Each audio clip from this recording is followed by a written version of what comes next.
Kuku TV. गांव पिछले कई वर्षों से भयंकर गर्मी से पीड़ित था।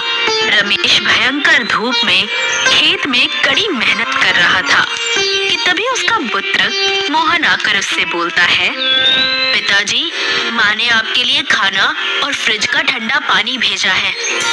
अच्छा हुआ तू आ गया मोहन, मेरा गला प्यास से सूखा जा रहा था। पिताजी, हमारे गांव में इतनी अधिक गर्मी पड़ती है, तो फिर हम अपनी खेती बेचकर दूसरे गांव में रहने क्यों नहीं जा सकते? अरे मोहन, तू अभी बच्चा है, तू नहीं समझेगा। हमारे गांव में पिछले कई वर्षों से वर्षा नहीं हो रही और यहाँ पर बिजली भी नहीं है। जमींदार ने अपनी रकम से गांव में सोलर प्लांट लगवाए हैं, उसी से पूरे गांव में बिजली सप्लाई होती है। मगर वो सिर्फ उसी घर में बिजली सप्लाई करवाता है जिस घर के लोग अपने खेत उसके पास गिरवी रख देते हैं। यहाँ तक कि गांव के सभी घरों में पंखे, कूलर और फ्रिज भी जमींदार के ही दिए हुए हैं। ये तो गलत है पिताजी। माना जमींदार सबको बिजली, कूलर और फ्रिज देता है, मगर बदले में काम भी तो बहुत अधिक लेता है। तुम वाकई बहुत ही ज्यादा समझदार हो मोहन, इसीलिए तो मैं तुम्हें पढ़ने के लिए तुम्हारी नानी के घर पर शहर भेज रहा हूँ। मुझे विश्वास है कि जब तुम पढ़ लिख कर इस गाँव में आओगे तो वर्षों से चली आ रही इस अत्याचार की परंपरा को जरूर तोड़ोगे। मोहन मुस्कुराता हुआ वहाँ से चला गया। इस घटना के 10 वर्ष बाद विमला अपने खेत से काम करके अपने घर पर लौटी ही थी कि तभी घर पर वो अपने बेटे के साथ एक सुंदर लड़की को देखकर चौंक पड़ी। मोहन, तुम कब आए? बस माँ, बिल्कुल अभी अभी आया हूँ। तुम्हारे साथ ये लड़की कौन है? माँ, इसका नाम मोहिनी है, ये मेरे साथ में पढ़ती थी। हम दोनों ने विवाह कर लिया, अब ये तुम्हारी बहू है। माँ, अब मैं अपने गांव में ही रहूंगा। नहीं बेटा, इस गांव के लोग आज भी जमींदार के गुलाम हैं। माँ, पिताजी ने मुझे शहर में इसीलिए पढ़ने के लिए भेजा था ताकि मैं अपने गांव के लोगों को जमींदार की गुलामी से मुक्ति दिलवा सकूं। अगले दिन मोहन जमींदार की हवेली की ओर चला गया। अरे मोहन, तुम गांव में कब आए? जब तुम गांव छोड़कर गए थे तो कितने छोटे थे, देखो अब कितने बड़े हो गए। चलो, अच्छा है कि तुम आ गए। तुम्हारे पिताजी 5 वर्ष पहले ही संसार को छोड़कर चले गए, अब उनका काम तुम करोगे। मैं यहाँ पर अपने खेत के कागज लेने के लिए आया हूँ। क्या बकवास कर रहे हो तुम? मैं बकवास नहीं कर रहा, बल्कि सच कह रहा हूँ। मूर्ख, शहर में 4 किताबें क्या पढ़ ली, खुद को बहुत बड़ा बैरिस्टर समझने लगे। मत भूलो, धूपपुर गांव के कुएं ठंडा पानी नहीं देते।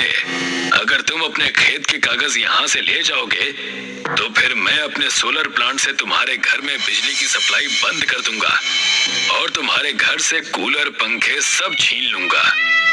ना तो तुम मेरे घर की बिजली की सप्लाई बंद कर सकते हो और ना ही फ्रिज, कूलर छीन सकते हो, क्योंकि मेरे पिताजी ने बरसों तुम्हारी गुलामी की है। जमींदार गुस्से से मोहन को खेत के कागजात पकड़ाते हुए कहता है, जाओ, आज से तुम्हारा खेत तुम्हारा है। मोहन खुश होते हुए वहाँ से चला गया। मोहन के जाते ही जमींदार का साथी बलराम कहता है, ये क्या जमींदार साहब, आपने इतनी आसानी से हार मान ली? ऐसे तो ये लड़का सारे गांव की जमीन छीन कर ले जाएगा। चिंता मत करो बलराम, अब आगे आगे देखो कि होता है क्या। अगले दिन जब मोहन अपनी पत्नी मोहिनी के साथ घर पर बैठा हुआ था, तभी वहाँ पर जमींदार बलराम और कुछ लोगों के साथ आ पहुँचा। जमींदार, तुम यहाँ कैसे? जमींदार गुस्से से बलराम से कहता है, देखते क्या हो बलराम, मोहन के घर का फ्रिज, कूलर, पंखा ले लो और इसके घर की बिजली की सप्लाई भी बंद कर दो। इसके खेत में ट्यूबवेल से पानी आता है, उस ट्यूबवेल को चलाने में भी मेरी ही बिजली का योगदान है। वहां से भी बिजली हटा लो, देखता हूँ कि ये खेती कैसे करता है और बगैर ठंडा पानी पिए इस गांव की गर्मी को कैसे झेलता है। इतना कहकर जमींदार मुस्कुराते हुए मोहन के घर का फ्रिज और पंखा लेकर चला गया। मोहन की माँ विमला रोते हुए अपने बेटे से कहती है, अभी भी समय है, खेत के कागजात जमींदार को दे आ। बेटा, अब मुझसे इस बुढ़ापे में गर्मी नहीं झेली जाती। अपनी माँ की बात सुनकर मोहन की आंखों में आंसू आ गए और वो चुपचाप गांव से कुछ दूर झाड़ियों में बैठ गया। तभी वहां पर एक कबाड़ी वाला आ गया और एक कबाड़ हो चुकी फ्रिज को झाड़ियों में फेंक दिया। क्या हुआ भाई, इस फ्रिज को क्यों फेंक रहे हो? ये फ्रिज बरसों से जमींदार के तहखाने में पड़ी हुई थी। जमींदार ने इसे झाड़ियों में फेंकने के आदेश दिए हैं। इतना कहकर कबाड़ी वाला वहां से चला गया। मोहन कबाड़ हो चुकी फ्रिज को अपने घर ले आया। ये फ्रिज तो कबाड़ हो चुकी है। मोहन सारी घटना बताते हुए अपनी पत्नी से कहता है, मैं इसे ठीक कर दूंगा। शहर में मैंने ये काम भी सीखा था। मोहन दिन रात उस कबाड़ फ्रिज को सही करने में जुट गया और कुछ ही दिनों में कबाड़ फ्रिज नई नजर आने लगी। मोहन, इसको चलाने के लिए भी बिजली की आवश्यकता होती है। चिंता मत करो मोहिनी, मैंने सरकार को एक चिट्ठी लिखी है कि वो मेरे गांव में सरकारी सोलर प्लांट लगवा दे, और मैंने बैंक से कर्ज की भी अपील की है। सब ठीक हो जाएगा। आधी रात का समय हो चुका था। मोहन गहरी नींद में था। अचानक उसके पूरे कमरे में ठंड फैल गई। मोहन अचानक उठ गया। मुझे अपने कमरे में एसी जैसी ठंड क्यों महसूस हो रही है?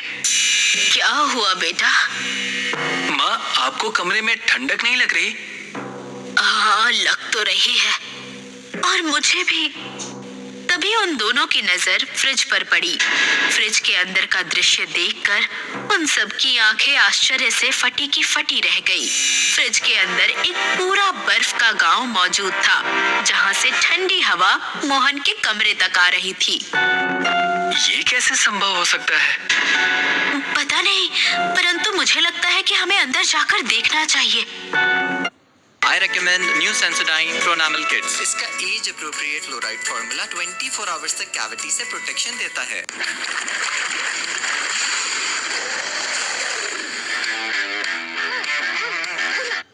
बहू सही कह रही है, मुझे तो ये कोई जादुई फ्रिज लग रही है। वो तीनों फ्रिज के अंदर चले गए। अगले ही पल उन तीनों ने स्वयं को एक गांव में मौजूद पाया, जहां पर हर वस्तु बर्फ की बनी हुई थी। तभी उन तीनों के कानों में किसी स्त्री की आवाज टकराई। कौन हो तुम तीनों? उन तीनों ने जैसे ही पलटकर देखा तो पीछे एक बर्फ की स्त्री खड़ी हुई थी और उन तीनों को देख रही थी।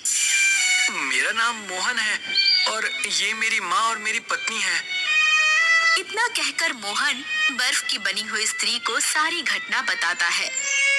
तो इसका मतलब तुम ही अपने गांव के ऊपर लगे हुए श्राप को समाप्त कर सकते हो। मैं तुम्हारी बात का मतलब नहीं समझा। चलो, मैं तुम्हें अपने बर्फ के गांव के बर्फ के मुखिया से मिलवाती हूँ। वही तुम्हें बताएंगे कि तुम्हारे गांव में गर्मी पड़ने और वर्षा ना होने का क्या रहस्य है। मोहन उस बर्फ की स्त्री के साथ एक बर्फ की हवेली के अंदर चला गया। मुखिया जी, ये धूपपुर गांव से आए हैं। तुम जहाँ पर खड़े हो मोहन, वो एक दूसरा संसार है, जिसे तुम जादुई संसार कह सकते हो। तुम जिस गुफा से आए हो, उस गुफा का द्वार हजारों सालों से बंद था। वर्षों पहले हमारे गांव के एक बर्फ के मानव ने उस गुफा के दरवाजे को तोड़ दिया। वो देखना चाहता था कि उस गुफा के अंदर क्या है। जब वो उस गुफा के द्वार को तोड़कर उसके अंदर घुसा, तो उसने अपने आप को एक दूसरी दुनिया में पाया। उस समय तुम्हारे गांव में भरपूर वर्षा होती थी और पूरे गांव में हरियाली ही हरियाली थी। बर्फ के मानव को देखकर तुम्हारे गांव का मुखिया बुरी तरह से घबरा गया। उसने हमारे गांव के बर्फ के मानव को एक फ्रिज के अंदर बंद करवा दिया और उस फ्रिज को एक तहखाने में फेंकवा दिया। उस बर्फ के मानव ने फ्रिज के अंदर ही अपना दम तोड़ दिया, लेकिन मरने से पहले उसने एक श्राप दे दिया कि जिन गांव वालों ने डर कर उसे एक फ्रिज में कैद कर दिया था, उन्हीं गांव वालों को अब से अपना सारा जीवन डर डर कर ही बिताना होगा। उस दिन से तुम्हारे गांव में वर्षा होनी बंद हो गई और भयंकर गर्मी पड़ने लगी। समझ गया, उस गुफा के अंदर हमारी दुनिया का द्वार खुलता है। शायद उस बर्फ के मानव ने उसी फ्रिज में दम तोड़ा था, जिस फ्रिज के द्वार से मेरा परिवार यहाँ तक आया है।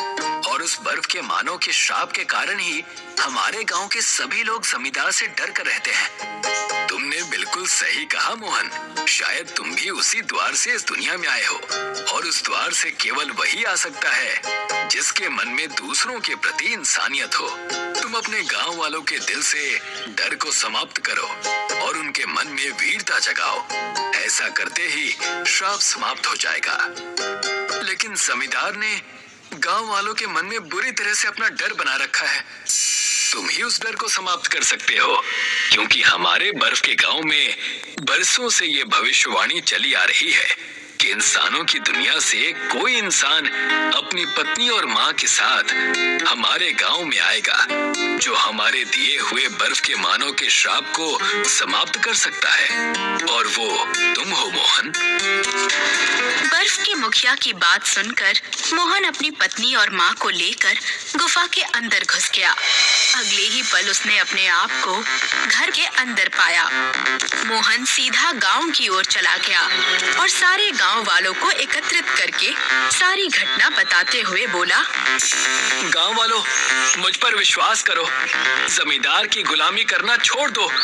अपने अपने खेत के कागज वापस ले लो।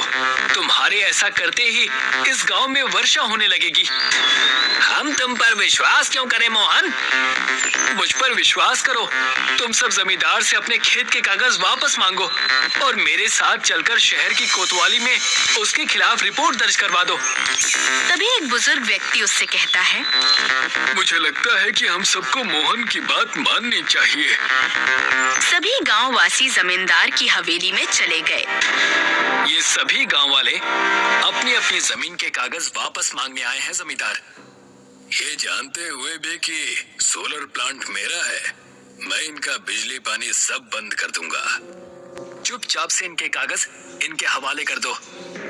जमींदार इतने सारे लोगों को देखकर डर गया। उसने तुरंत सारे कागज मोहन के हवाले कर दिए। तभी वहां पर पुलिस की एक जीप आ गई। मोहन इंस्पेक्टर की ओर देखकर कहता है, इंस्पेक्टर साहब, गिरफ्तार कर लीजिए इस जमींदार को और इसके साथ ही इस बलराम को भी। पुलिस ने जमींदार और बलराम को गिरफ्तार करके जेल में भेज दिया। और ऐसा करते ही धूपपुर गांव में आसमान की काली घटा छा गई और बारिश होने लगी और धूपपुर गांव श्राप से मुक्त हो गया। सुरेश एक खानदानी कुम्हार था। उसके पिता भी मटके बनाया करते थे।